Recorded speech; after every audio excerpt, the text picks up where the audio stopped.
it's the kind of tech that is better because it's Africa first. Not, it's not a knockoff or it's not a copy. The environments that we're having to build for now make it a better product. Like dealing with rural Nigeria, like 10 to 20%, depending on customer, of our users are using Infinix, Techno, or itel devices, which is like the long tail of Android. And so to build something that works super effectively on that, it makes you build a more robust, more resilient product. And it makes you make design choices in building the product that are going to make it significantly better than something built in a more cushy market, if you will. You'll cut a whole bunch of corners in the US or the UK and make a whole bunch of assumptions that we just can't afford to make. So by the time we get to that scale, we're going to be a superior product by its DNA, not just by its development. And so it's a better product because it's African. That's the third aspect that I really liked about it. Welcome, builders, to How Would You Build It? The podcast that dives deep into the dynamic world of startups and product creation right here in South Africa and Africa. This show is more than just interviews. Every week, we sit down with the brilliant minds to provide a masterclass for building digital products amidst the challenges and opportunities unique to our continent. From seasoned founders to dynamic product managers, we uncover the unique stories and strategies behind some of the most innovative digital products being built. So for all the aspiring founders and product builders out there, you'll discover that each episode is a wealth of practical wisdom and local and actionable insights. Make sure to subscribe or follow wherever you listen to our podcasts and connect with us on social media for even more content. Now, let's dive into today's episode. Hey, Bobby. Yes, thanks for having me. Yeah, I've recently changed roles. I was at Founders Factory Africa, which is a venture builder that invests in startups across the continent and then gives them 6 months of support from the studio team. So product engineering, growth, that sort of thing. I was head of product there. At middle of last year, June, July, I moved to actually one of the portfolio companies called OkHi. And we do digital address verification. So chief product officer there and sort of helping design the products of what we do and how we ship them. But we have an SDK that fintechs and financial service providers like banks and insurance companies can embed into their app. And we help them capture the user's address, so drop a pin on a map, take a Google Street View image of the front gate, and then a text address. And we use that GPS point to create a geofence at the person's home. And over the next few days, monitor their behavioral patterns or their enters and exits in and out of that geofence. And using behavioral patterns with machine learning, we look at the time spent at the address, daytime hours, nighttime hours, and ultimately to generate a digital proof of address.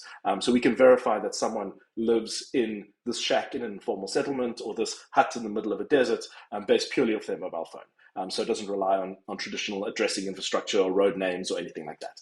And we can do that seamlessly in the background without once the user set it up, it just seamlessly runs. And so that's what we're up to. And we think it's the mission of the company is to include the last 4 billion. And so it's really about giving people access to financial services and using a verified address as this layer of trust to enable them to get access to services, financial insurance or banking or transactions, what you need. So that's what we're up to. That's a really, really cool concept. Yeah, so I'm back in the coalface and loving it. And like the reasons I chose OkHi, it's like one, it's like a deep tech problem. That's like AI, machine learning, behavioral models off low-end smartphones in Africa. So it's like this interesting, it has some really interesting challenges. The second part of that, it's genuinely something that is like can be globally applicable and can generally become $1 billion company. Like running the numbers, I honestly believe like we could generate 100 million ARR, and we're on a path to do that. And then thirdly, it's the kind of tech that is better because it's Africa first. It's not a knockoff or it's not a copy. The environments that we're having to build for now make it a better product. Like dealing with rural Nigeria, like 10 to 20%, depending on customer, of our users are using Infinix, Techno, or itel devices, which is like the long tail of Android. And so to build something that works super effectively on that with weird movement behaviors, like high fraud, that sort of thing, like it makes you build a more robust, more resilient product. And it makes you make design choices in building the product that are going to make it significantly better than something built in a more cushy market, if you will. You'll cut a whole bunch of corners in the US or the UK and make a whole bunch of assumptions that we just can't afford to make. So by the time we get to that scale, we're going to be a superior product by its DNA, not just by its development. And so it's a better product because it's African. That's the third aspect that I really liked about OkHi and what we're doing. No, I love that, dude. Like we constantly talk, like, especially on the podcast, we mention things like, oh, everyone looks overseas and we watch that content. And then on the other side of the conversation is how everyone is interested in Africa and everyone's like, cool, the next best place to invest is Africa, whatever. But like, who's actually building and getting to understand, like the lessons I learned at Sweeps Out, so bloody unique. And like, no one's really diving into it. Like, it's so nice to hear a story where people locally are diving into it. It's one of the things I wanted to touch on. What makes you stay here? You've been in the game for so long. Like, what made you stick around and try and solve African problems? Because a lot of the founders that have been around are overseas. People with skin in the game are overseas. People that have been in product for many years in Cape Town, South Africa, leave. And we're constantly having to breed new talent, relearn everything. Yeah, Nigeria, there's a name for it called Japa, which is to escape. And it's basically to leave Nigeria and move mostly to the UK or Canada. But there's a whole phrase around the tech bros. Like, once you make it to a point, once you become successful enough, you can Japa and leave. So yeah, I think that's a phenomenon throughout the whole continent. But the reason I'm here is I love it here. I am African. I'm South African. I've grown up here my whole life. That's all I've known. But the problems and the challenges that we have to solve are so much more interesting. And the gaping holes in infrastructure open up far more opportunity than you'll have in the developed world. So in the developed world, you have a whole bunch of benefits of that infrastructure, of being able to rely on that, of having large consumer bases that can pay meaningful amounts of money. But in Africa, there's a number of like really interesting challenges of electricity is like something you just can't take for granted. Data, battery life, like all of those things are design constraints to design around. But when you get them right, you can significantly improve people's quality of life and make a tangible difference in people's lives. At OkHi, the mission is to include the 4 billion people without a physical address. And it's like, because you can't be included in a financial system without being able to prove your address. Like, it's such a fundamental layer to credit, banking, access, like any of those services. Like when you feature your phone and you get any kind of information, one of the cornerstones of that, of layer of trust, is your physical address. And so like that's the kind of thing that we're solving here, that it wouldn't be as nearly as big or meaningful or impactful problem to solve in a more developed market. And Roger, what I really like is, in Africa, we have this opportunity to leapfrog certain technologies, right? So, I mean, landline telephones was never really a big thing in some African countries. They just went straight into mobile phones. And, same, everybody likes the M-Pesa story, and they like to try and copy M-Pesa and launch it in different countries with very little success. But one of the reasons, obviously, why M-Pesa worked is there wasn't, formalized banking wasn't that, well established in Kenya. Whereas in places like South Africa, where banking is established, it's really hard to leapfrog and go into mobile banking because we've got something that works. So everybody goes, why do I need that? But Africa, places where there aren't any electricity, if the first installation they get is solar, then they're never going to go anything else. They don't have to build a power plant; they just go solar. And I think it's the same. It's the same for OkHi. I mean, if you're not getting a municipal bill, you cannot prove where you stay. So there aren't any municipal bills. So, or if there isn't really a street name, it's like, there's no street name. There's no post office. Like, I mean, those things exist in formal economies. And the interesting thing is, a lot of these economies, in what used to be poor areas aren't poor areas anymore. They just haven't seen the need to develop some of these things which are used by Western society. Or developed world society. But a lot of we often solve the problems or the gaps in our market in interesting ways. But so much of that time, that is very transferable to the first world. I mean, you're starting to see now QR codes becoming more popular in the first world, specifically in the crypto space. They're suddenly realizing actually QR codes are a decent user interface for long hexadecimal numbers. Well, mobile banking, right? I mean, South Africa's mobile banking apps are years ahead of anything you find in Europe or America. Driven by mobile money and driven by the transfer of like what we expect as normal. Like the developer world is still catching up on a lot of that stuff. So often we leapfrog, but we often leapfrog to the front and then lead from there again. So it's interesting. I remember 2016, I went to New York for work, and I had a conversation with some of the people there about SnapScan, and they couldn't believe it. They're like, how's this possible? And I mean, back then Apple Pay wasn't really a thing, right? So totally. So the only way they knew how to pay was they didn't even know about chip and PIN. They swiped cards. They're like, and wrote checks. You swipe a credit card, like that's how you pay. An American friends. I showed them SnapScan. They're like, this is unbelievable. How can we get this?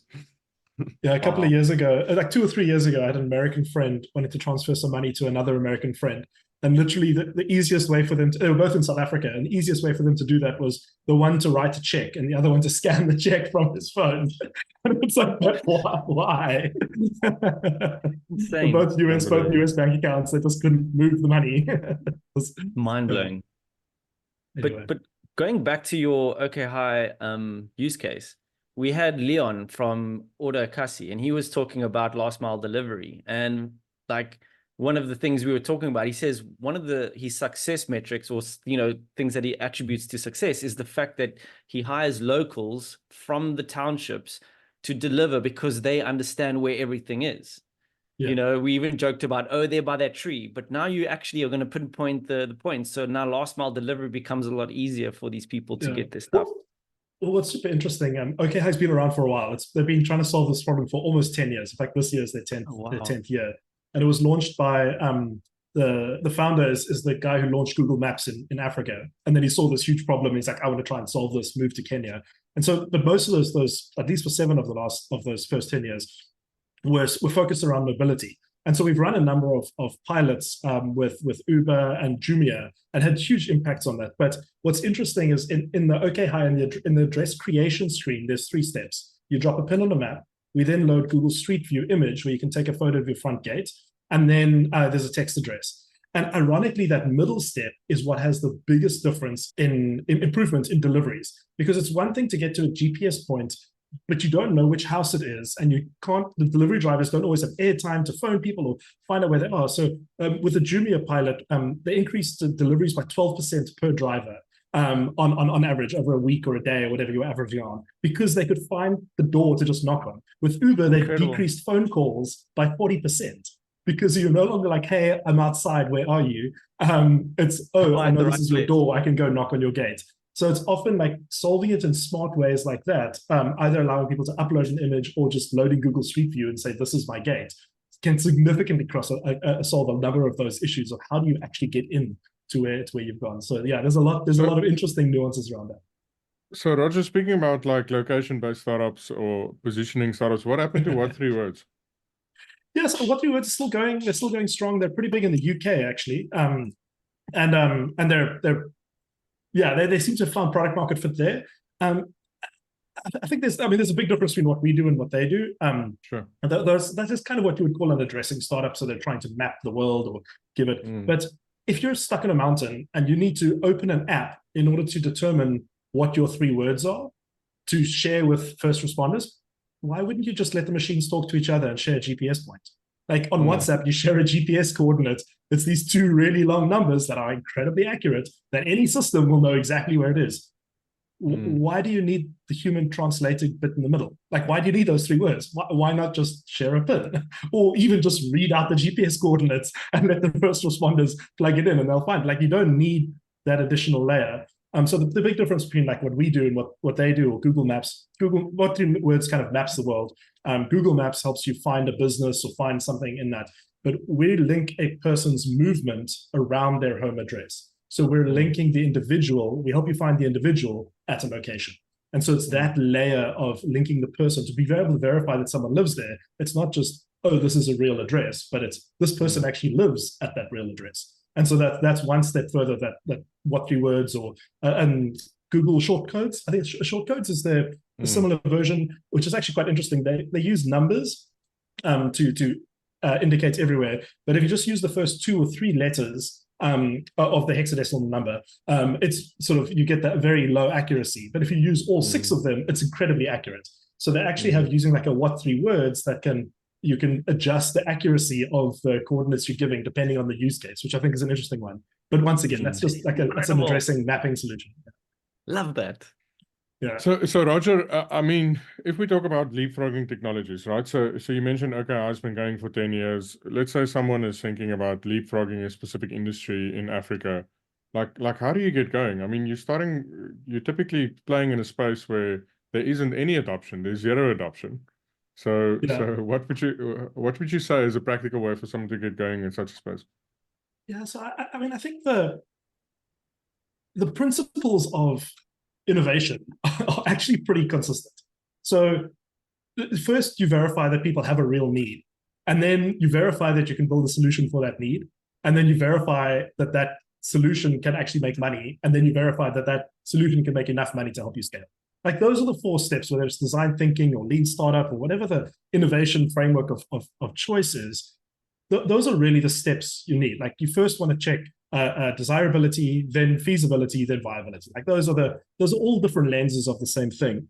And building something in a leapfrog space is exactly the same. And that's kind of what, like, go to discover the problem and be very problem focused. I think what a lot of people, when they're trying to start new businesses, or they start like trying to invent something new and fancy, they start with a solution in mind, and then you run around with this hammer trying to find a problem. But if you can hold a solution space and say, okay, we think we've got some innovative ways to solve addressing or solve mobile money or solve that, let's go and find a use case where people have a problem, where we can deliver a potential solution into it, and then iterate that solution until you're getting a fit for their use case. So you focus first on sort of the engagement. Then you focus on, okay, great, now we've got people engaging. Can we get more people to come in? You start focusing on acquisition, and then you start focusing on profitability and retention and churn and those sorts of things. So if you look at like building and launching anything new, depending, like regardless of your framework or approach, or whether it's this or that, like they're all fundamentally proving the same things. The old school way of thinking, like a very waterfall approach, was very design the solution first and then try and hammer it into a market. Typically, that's been proven to be highly inefficient and very hit and miss. But all of these iterative innovation techniques that have come up in the last 10, 20 years, most of them can be mapped to that kind of process. And you kind of pick your flavor of how you want to apply it. But the principles behind what those are doing, and I think for the same for leapfrog technology, it's less about, oh, I've got this amazing idea, people are going to love it, it'll change the world. It's like, well, go and find 10 people's lives that you'll change, and then go change those 10 people's lives. And once you change those 10, find another 100. And once you find those 100, find the next 1,000, and then the 10,000, and then the million. And that's kind of how you build anything of meaningful value or scale or size. Love that, Roger. But making it practical, I mean, if you typically build something for corporates, right? I mean, OkHi's example, Standard Bank's a customer. Like, how do you get someone like a Standard Bank to trust you and give it a shot? Sure. So I mean, at the moment it's hard. So like, I think there's 2 questions of what you're asking. Are you asking about how to do corporate sales when you're a startup, or are you asking how to build something new when you're a corporate? Because I've done both of those. Well, I think more on the founder side. Like if you're a founder and your solution really is a B2E solution, right? You need an enterprise to say yes. Yep. And the complexities of this and why this is so complicated is typically because the enterprises are normally listed companies, and they have a lot to lose if your startup solution, screws with their share price. So, they're very much risk averse. You're a brand new kid on the block, trying to do something that could be eventually core to what they do. Like, how do you convince them? Let's do a pilot. Let's get going. What does that journey typically look like? So I don't have all the answers here. We've been at it for 3.5 years, focusing on financial markets in Nigeria. Roger, you're the smartest guy I know. That's why I'm asking you this. Some customers have still not gotten live, but we've managed to get a couple over the line. But really, it comes down to, like, if you think about a corporate entity has generally gotten big because it's made a ton of money off 1 or 2 revenue streams. There's 1 or 2 things that have kind of built the entire system around. And my theory is that, like, corporates are built as organisms with immune systems to try and protect that revenue stream. And any kind of a new innovation or new disruption is seen as a virus that could potentially be a threat to that. And so take that analogy into the strategy of how you sell into corporate. is you've got to find ways to acclimatize them to your innovation or your disruption without disrupting their primary revenue stream. So winning people over time. And so the way you do it is like there's two ways of sort of reducing that risk or making them feel more comfortable with you. The one is to be implementing with smaller peers. So you can definitely be focusing on that. So we've done that with a long tail. I mean, we have about 17, 18 customers live in Nigeria right now. 99% of our volume comes from 3 of them. Like it's like completely disproportionate. But the longer tail of getting runs on the board have like closing smaller players has helped build the credibility, helped bring a bit of revenue, helped us refine the integration process, our documentation. Yeah, but it also helps us be better at what we're doing. So when you do actually finally land the big fish, your systems are pretty slick because they're going to be a bit of a mess when you start up. There's a whole bunch of lessons you need to learn. And I love that, right? Because if you think about it, all the incumbents are looking at the upcoming guys, right? They're looking at in South Africa, as an example, they'll look at what's Time Bank busy doing, what's Bank Zero busy doing, what's Investec busy doing, right? And a lot of times, these guys aren't listed companies. They're still early stage. They can still take a risk. They need innovative tech that saves them time and money. And if you can land one of them, you'll get the eyes of the big guys on you going, what are these guys up to? And then it helps. Offers opportunity.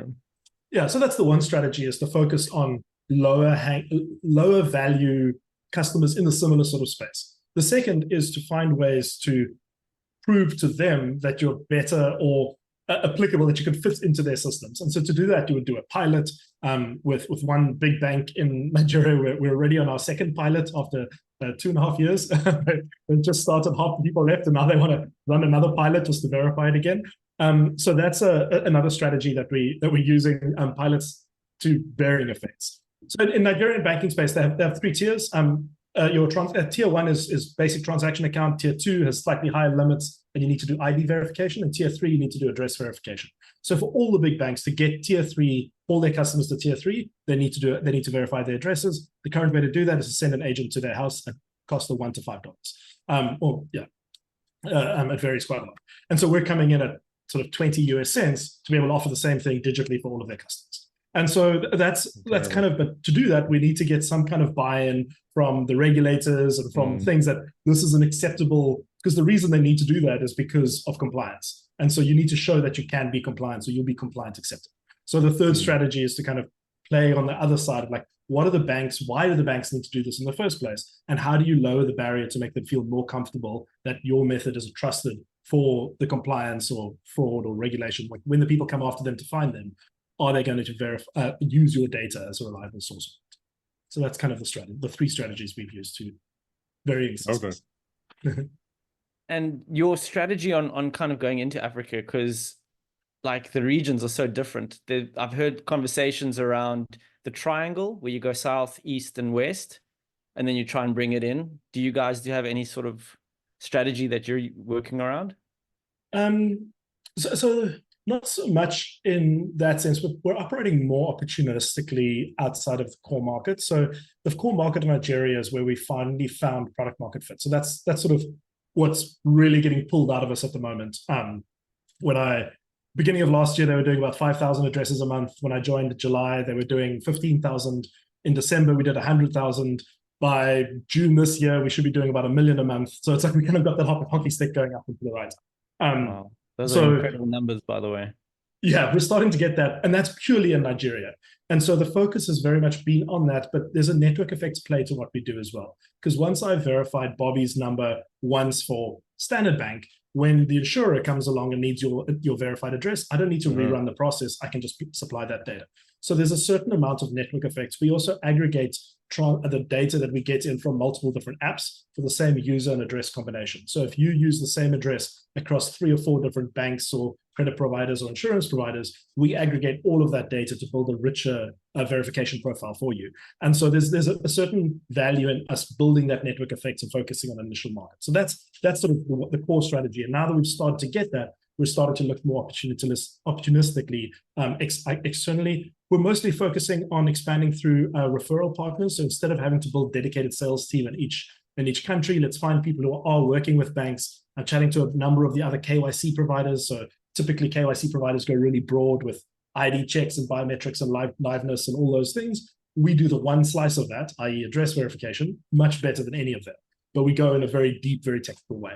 And so it'll be very difficult for them to compete with us purely on this. But in the same sense, we could just integrate our solution into theirs and sell to all of their customers. So we're looking at sort of referral partners or either technical referral partners or integration partners to drive most of the expansion strategy. And in Africa in particular, a lot of the companies that are in one market are in a number of others. And so expanding naturally through our customer base and then looking at the markets that are taking off to build network effects around that is sort of sort of step 3. So step 1, network effects in one market, i.e. Nigeria. Step 2 is start to expand through customers and referral partners. And step 3 is focus on the ones that are winning and then double down on that. We are actively looking at global partners for India, Bangladesh, Indonesia, Mexico. There's a couple of conversations going on more broadly than that as well. Incredible. Okay, so let's take it a step back. And you started talking about product and those basic principles. And obviously that's where we connect, is on the product side. And like you mentioned some of the principles. I mean, finding a customer that actually solving a problem that is actually going to solve, finding a problem to actually solve. Let's start it there. And then getting that validation through users actually using your product. And it's amazing how that concept is actually so foreign. So let's go back, another principle, which is everyone throws around. We even were at an event the other day and they were throwing around product market fit. You just spoke about it now, like 5,000. You started talking about numbers. How would you define product market fit, and how would you do it in an African sense, considering what we've just been talking about? Yeah, so there's a lot of different definitions of how people take up product market fit, and it has been very blurry for very long. But I think recently, the general consensus in the online community of the thought leaders in this space, the Brian Balfours, the Lenny Brzezinskis, the guys who are really thinking about this, building products at scale, product market fit is defined down into a core set of values that are actually very tangible and incredibly measurable. It's not this fluffy NPS score thing, or if you have to ask, you don't get it.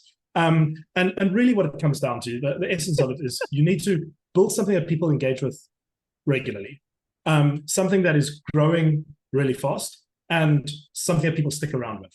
And so what that means is you have a high engagement rate, acquisition rate, and retention rate. And those are the 3 things that are all incredibly measurable that you can define. Where it becomes difficult is it can be very precise, but depending on your market or your business, the accuracy or what the thresholds are is very different. Retention rates for a consumer app is between 20 to 40% 90-day retention. That's considered good. Above 40% is great. For a business app, it's like up to, I think it's a 60 to 80% is good. Above 80% is great. So like what those numbers actually, like what a good retention rate is, will differ slightly depending on your company type, your business, the industry, those sort of things.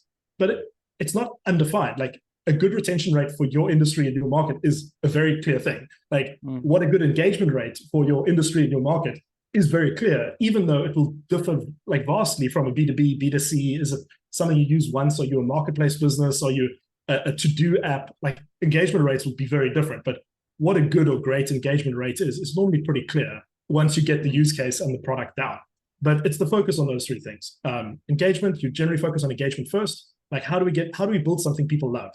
Once we build something people love, how do we build it so that people can find it? So then you focus on acquisition. So how do we grow the user base to get more people loving it? And then how do we get them to stick around for longer? And so then you focus on retention. So typically, I mean, if you look at that desirability, feasibility, viability, that's really what you're testing. The desirability is how people engage with it. What is your daily active users, your weekly active users? If that makes sense. If you're an insurance product, it's how many people renew is your engagement. Like that's your, and then your retention rate is something very different, of number of claims or things of like how much is that costing us. So those values might change depending on situation, but the 3 things to measure for product market fit are very well defined. Where does revenue fit into all of this? Because sometimes when I speak to founders, they're like, oh yeah, we've got a couple of paid customers. We found a product market fit, like, oh, we found product market fit because we've got this many customers paying. I don't think they're wrong, but I don't think it's a defined, just because they're paying doesn't mean you've got product market fit, right? Yeah. Well, I mean, it is a good indicator, but it's often measuring something different. It's measuring like it's measuring, like when you talk about revenue, it's a clear case of demand, that people actually want it, that people will engage with it. If people are paying a ton, if you just optimize for revenue and not the other things, you definitely won't get product market fit. If you just focus on how do we get people's money, you basically build a hollow shell that has a great onboarding, great lock-in. It's impossible to cancel. It's impossible to leave the product. And so it just keeps billing you. So it's making tons of revenue, but actually people hate it and they never recommend it. And it never goes anywhere. So it's like, then is just optimizing for revenue, is that the right thing to optimize for? So it's not that revenue is the wrong thing. It's definitely something you should be tracking, but it's not the thing you should be optimizing for. Knowing what your revenue is really important. Profit, once again, is also like this. You could talk about unit economics or profit being more relevant, but if you're in a tech business, profit is always going to be super sketchy. So I see a puzzle, but let me just unpack those terms. So a tech business is where you went quiet for like your sound went off for a minute or like 20 seconds. Sorry. It was weird. Okay, my internet is a little in and out today. That's very strange. But yeah, so if you're a tech-enabled business, you're probably going to need to invest. You're selling IP, you're selling technology, and you're probably going to need to invest a ton in R&D, have way higher salaries than will make you profitable in a long run. But you can still be unit economic profitable. Whereas if you're a tech-enabled business, i.e. I'm a marketplace or I'm selling a service or a product or something else, just using tech as a delivery mechanism, I need to be profitable as a whole, not just unit economic profitable. So like profits and revenue are often can skew and muddy the water. They're definitely things you should be tracking. They're definitely things investors do want to look at, but that's not the thing you should be designing your business strategy around. Let's just move to that article that you shared. You speak about how it's also not a static number, right? And it kind of evolves. So I wanted to ask you about that. And then also from an African sense, with all this kind of insights, of years of being in product and being in like startup world, how are you using those lessons about product market fit? So let's start with the static. It's not a static number. And then if you can just try and go from there and tell us about how you're implementing these, this kind of experience into where you are now. Learnings. Sure. Yeah, so those three things, engagement, acquisition, and retention, are pretty defined. But your retention rate can change over time. Like I said, it's dependent on the product, it's dependent on your customer, on your segment. And often as a product evolves, the way in which you deliver engagement will change, or the way in which you deliver acquisition, like the way in which you acquire people will change, or the way in which you're measuring retention, because now you're launching these 2 or 3 different products. So you launch a different way of unlocking this. So you move to an API model from a consumer model, and that changes. So those numbers may, like what good retention is or what good engagement is, might differ as your product evolves, as your business evolves. Location, right? Especially in your case at the moment. And location, like, yeah, being in the first world. And I think moving to that second point of like, how do you tailor for the African market? There's one phrase for me that always stuck by. It was a guy speaking about the Indian market. And he says, India will get you your DAUs, but not your ARR. They'll give you thousands of people that are logging in, that are viewing the app, that are engaging with it, but it's not going to get you your revenue. It's not going to get you the retention. It's not going to make the money. And a lot of those are similar to the African markets, where you're going to get much more higher engagements. You're optimizing for a very different type of consumer. And so how you make money, or how you extract, like how you do value creation versus value capture, are often very different in an African sense. So how you generate value for the end user versus how you capture the value as the business is going to be different. And often you're looking at third parties, or you're looking at selling data, or more of an ad play model once you get to scale, by giving the service away for free, specifically at the lower end of the pyramid. So that's kind of how you think about tailoring it. You're looking at like, what are unique about the markets that we're moving into, operating in? What are the characteristics of that? And then how do we tweak or tailor our product from that? So as you know, I've started a white paper about halfway through on like the nuances of building in Africa, and looking at 24 different characteristics of the different markets and aspects, and what that changes about how you build a team, a product, or a business. I think that could be a longer conversation. We can dive into that, but I think there's some very unique things around the Africa that is, some of it is consistent, although it's not evenly distributed. So some characteristics around lack of trust is pretty universal across most African markets. I think there's generally a much higher lack of trust than in a more developed market, for example, even though the level of that lack of trust is very different, even in Ghana versus Nigeria.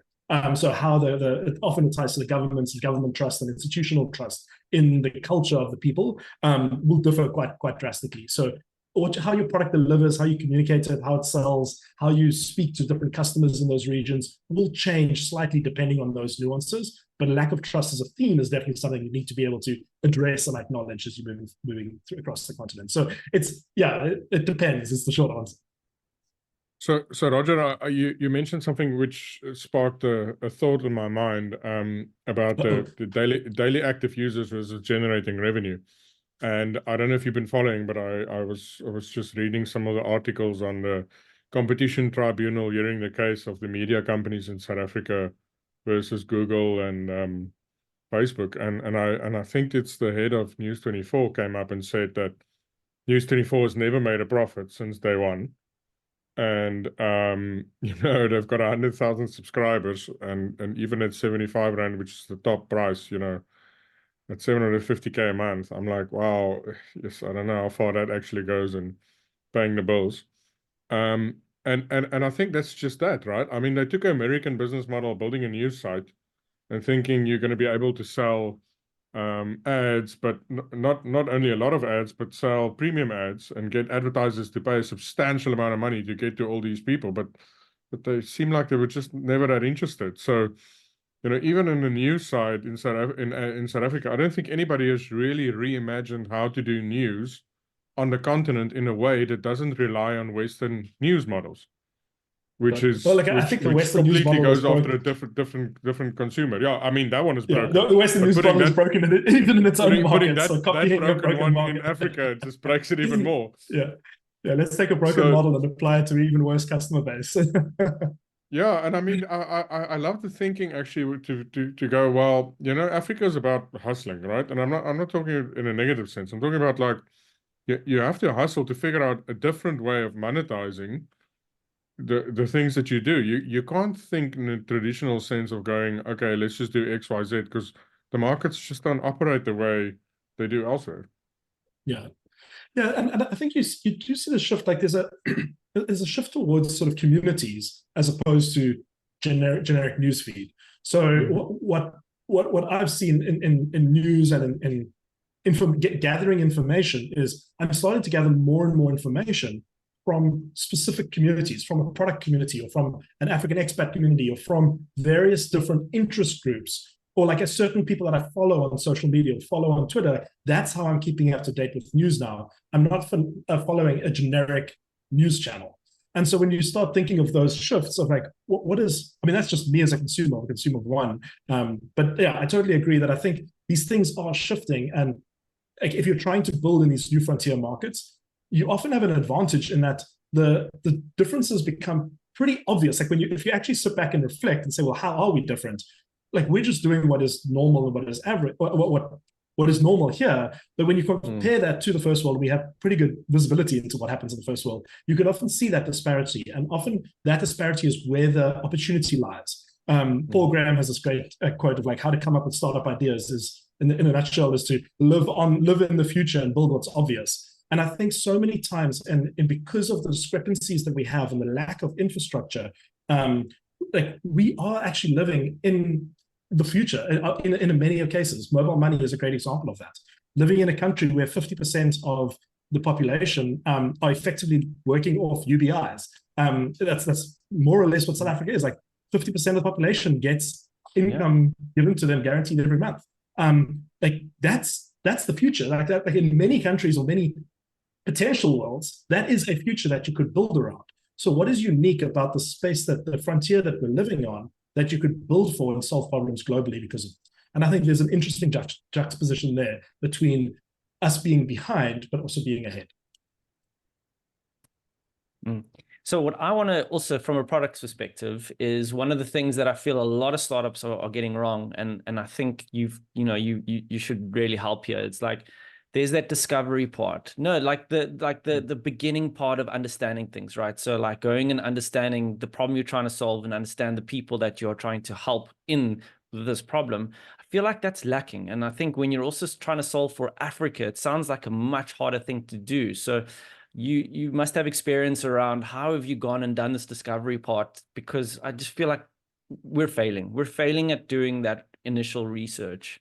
Yeah, I think a lot of that breaks down to the failure of people thinking what entrepreneurship is, and a general culture of against failure. If you think of the entrepreneurship culture in the US, but failure is completely embraced. People start a venture knowing it might fail, knowing I need to pivot, knowing that things are going to change. Whereas here, when people start something, they're like, this is what I'm going to build. And then they just keep forging ahead until they try and build that. And then most of the time it will fail because they're not adapting. So the whole idea of behind entrepreneurship, of how you approach building new things, is very different, based on people look at their idols and, oh, they got big by doing this one thing, therefore I must try and copy that.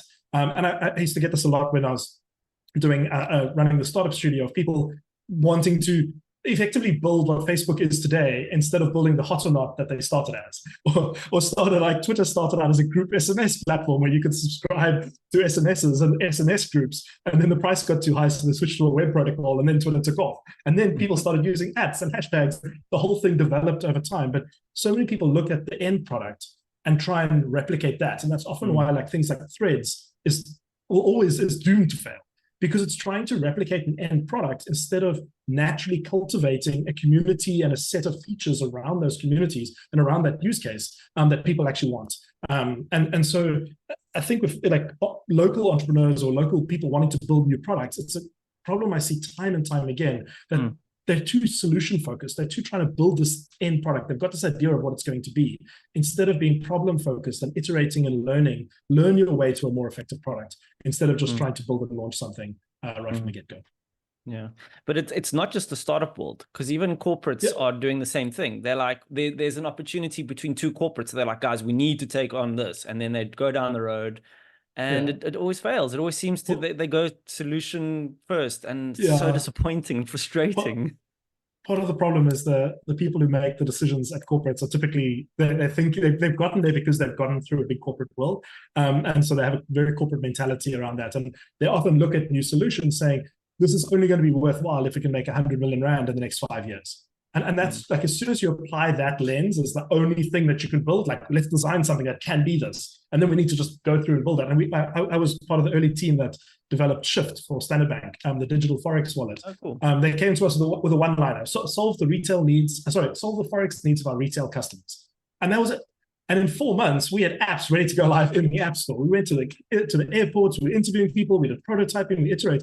We were like, okay, great, here's the apps, like, this is ready to go. And we were working with Byte Orbit, who was doing the back-end APIs and infrastructure at the time. And the bank was like, well, hold on, we need like Reserve Bank approval, we need to get it through branding, and we need to change that. And like, we went through like all these processes, and ended up changing its name halfway through as well. It was initially called Global Wallet. I'm not surprised. The Global Wallet, there was some other competing product, and they kind of needed to go through the rebrand of that. But a lot of that is like, they couldn't think in those small chunks, and they couldn't think in those iterations. And that's why they had to outsource something. If you look at Standard Bank's two most successful products, it's been Shift and SnapScan. And both of those were outsourced to sort of innovation labs that could build, test, and cultivate the virus until it was big enough to merge back into the host. And that's kind of the thinking that you need to take in when you're trying to build. So it's inherently difficult for us to innovate. But you know, Roger, there's something else that makes a startup work, right? And that is like the founding team being all in on a specific direction and focus. Totally. And I think, you know, what tends to happen in corporate is people have like multiple things they want to cover, right? So they go, I want to work on 5 things. So if 4 of them fail, but 1 is a success, I can still get that promotion. You know, it's not in the nature. No, you have to hedge your bets. And, you know, you need the boldness to go, you know what, I'm going to narrow this thing down to just, you know, make payments possible using QR codes. Like, that's all it does. It doesn't do pay transfers. It doesn't do anything else. It just does that. Yeah. Like, I mean, there's very few people in corporate bold enough to go with something as simplistic as that. But corporates also have the huge disadvantage of having too much money. And so what that buys is it buys you too many options. And so then you get analysis paralysis, and you work on egos instead of working on data.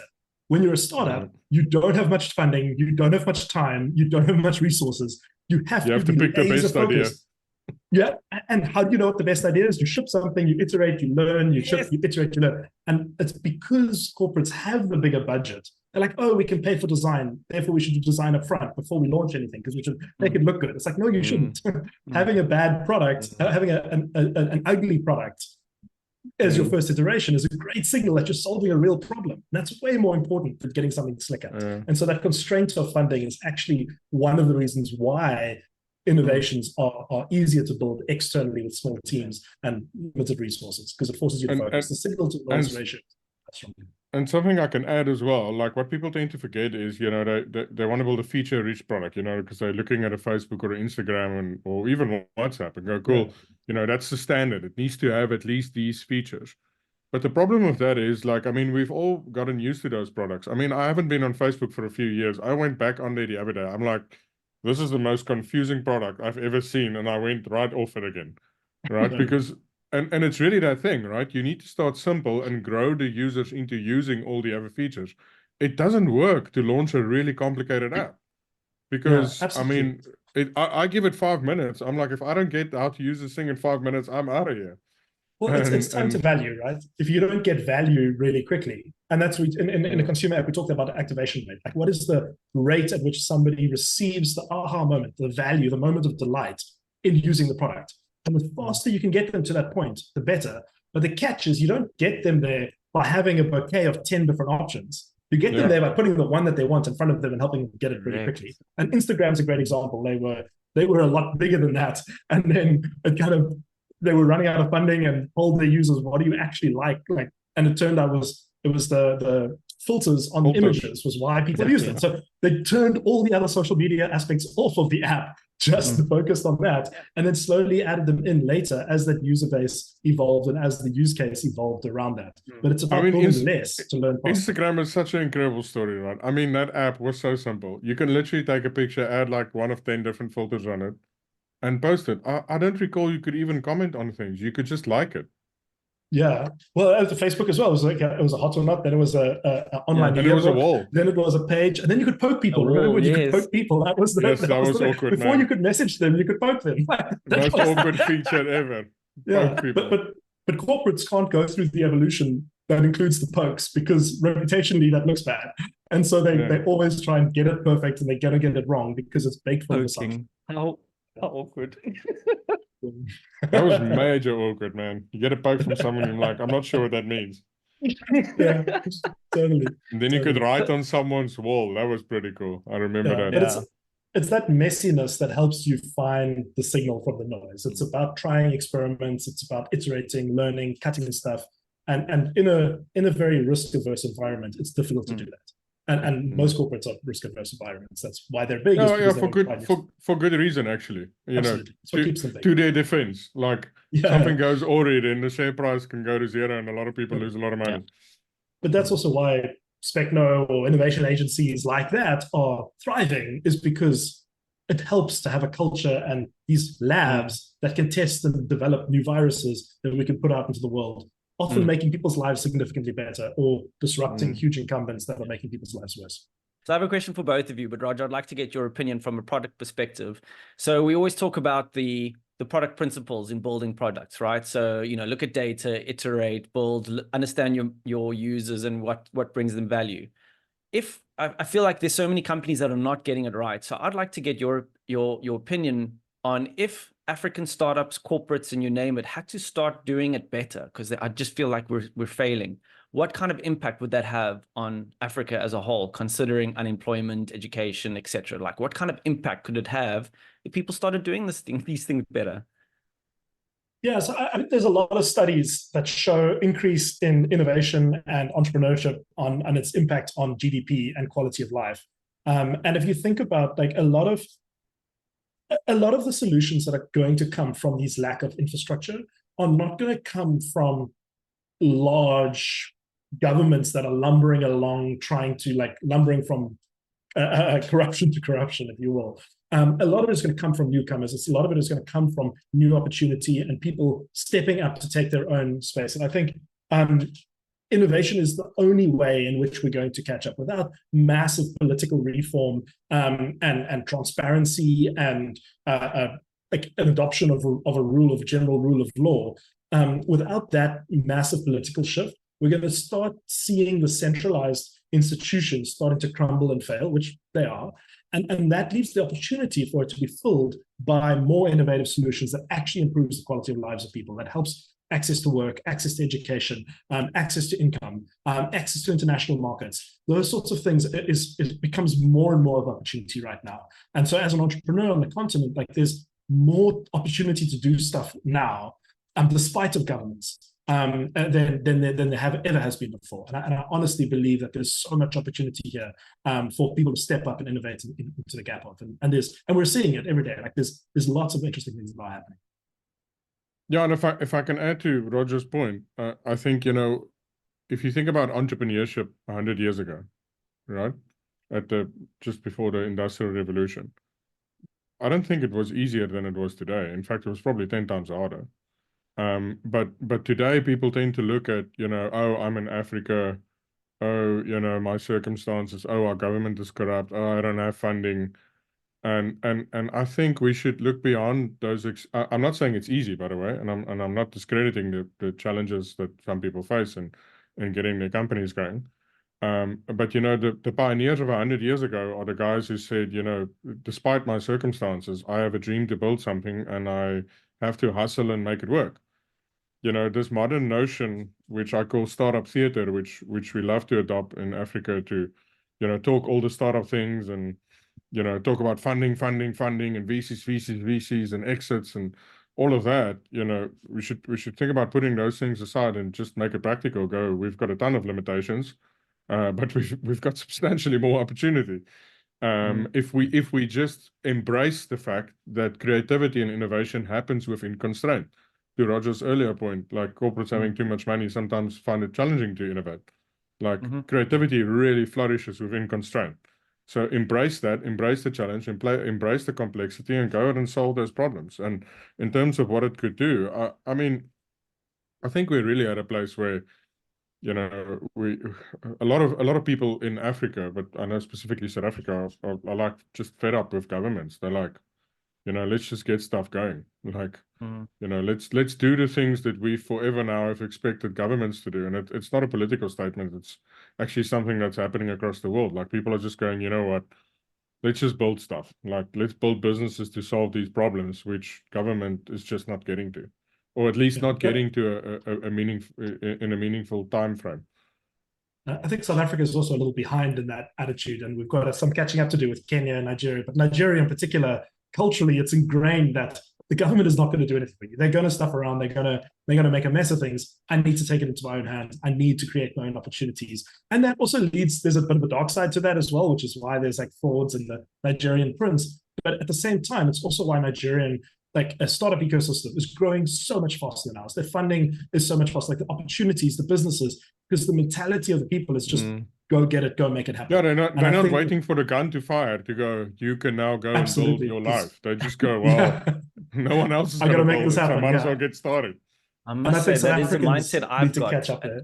Yeah. Yes, but I'm really glad you guys said that, because I feel like I suffer from that as well. We're like kind of waiting for somebody else to give us permission or to get something in place for us. Like, no, like go and do it. Like I really love that, guys. Wow. In the white paper writing I do some cultural nuances of the different regions or regional nuances, and the one word for me that sums up Southern Africa the most, or South Africa specifically, is entitlement. Almost every race or creed in South Africa is entitled in some way, shape, or form. And we're all kind of waiting for something. We all kind of expect something to happen. And I think that's the one of the biggest things that we need to overcome as a society in South Africa specifically, is get over our own entitlement and actually work with others, lower the barrier, remove the arrogance behind that, and actually get in and build real problems and solve real things. Yeah, and I mean, to that point, Roger, I mean, it doesn't mean there weren't things or aren't things that aren't fair, right? I mean, I completely acknowledge that. But I just find sometimes that, we can waste so much time trying to make things fair instead of just getting on with it and building things. And a lot of respect for people that are out there fighting for things to be fair. Like, I'm not saying we shouldn't be doing that. But I'm just saying, like, I get DMs from startup founders trying to get me to help them to sue someone. I'm like, I can maybe help you make your business work, but I have no interest in trying to sue someone because you think they stole a part of your idea. Like, it's Wow. and that's rather go execute it faster. it's almost feels Exactly. like that, the one side, and I'm not saying this is the please call me guy, but there's an audience that is rooting for the please call me guy, thinking that ideas should be paid to the tune of, what is it, 10 billion, 20 billion rand, as opposed to building businesses. And I'm like, it blows my mind. I'm like, guys, ideas aren't worth anything. Like, if you listen to this podcast, you can get 20 ideas. So, Yeah. and we give it away for free. So Roger, do you have 3 minutes? Yes. Okay. Lightning round, very quick. Couple of questions. Answer the first thing that comes to your mind. Uh-oh. First one, your favorite product book that everyone should read. Oof. My go-to would be Lenny's latest book. I haven't actually read it, but I consume his content. His content is head and shoulders above everyone else. Go read Lenny's book. It came out a couple of weeks ago. All right, cool. So seeing as we're very African focused, what African or South African app do you actually use on a regular basis? That's your favorite. I'm gonna cheat here and just look on my phone quickly. I mean, I use SnapScan a lot. Discovery Bank. I've been using Discovery Bank for the last while. I love it. Like, they had some problems initially with SAP and some of the things that they were doing up front, like in the beginning, but most of those have been ironed out. And the stuff that you can do, I never go into a branch. I never call anyone. Like, it's actually a really great app. It's now my savings and easy equities is tied into it. Like, there's a bunch of really cool stuff and really great innovations coming through it. So to be honest, I'm super happy with it.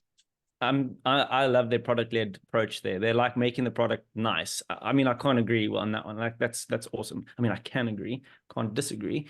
Next question. Being in product and innovation, what technology trend are you most excited about?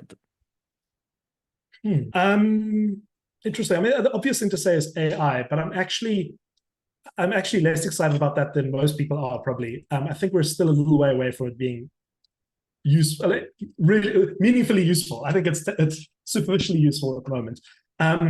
I think that the shift towards mobile, for me, is in general, like in Africa, that's a huge thing for us. But even globally, it's becoming more and more like Apple Pay. And as we're moving towards that, your mobile phones are becoming a second brain. They're becoming a mechanism extension of your life. And I think starting to connect new interfaces and things to that when we get to like glasses and that, like we're still 10, 15, 20 years away from that. But the foundation step is that the mobile phone becomes a center of what you're doing, and that it becomes cloud-based, so that you can replace the hardware without the phone actually changing, and your life kind of moves with you. And I think we're starting to get to that point now where that's starting to become pretty ubiquitous. And so the reliance on a highly portable mobile phone interface, like I can load my mobile phone onto a new device and it's exactly the same. I keep all my stuff and all my apps, and my way of life is built around that. And I think that's a really interesting trend that has really been solidified in the last couple of years. Awesome. Very quickly, trait that a African founder needs to have, new founder. High agency, hands down. High agency. Combine high agency with average competency and a little bit of taking responsibility, and you will go so much further than anybody else. But the person who gets up and just does it is the one who will win. Like it. And the last one, finish this sentence. If you're not listening to How Would You Build It or reading the open letter, you are a numbnut. Renier, you heard it. I don't know why that's the phrase that came to mind, but been watching too much Downton Abbey or something. It's a numbnut. Awesome. This was great, Roger. I really enjoyed that. I think, some great nuggets there. Thank you for joining. It was awesome.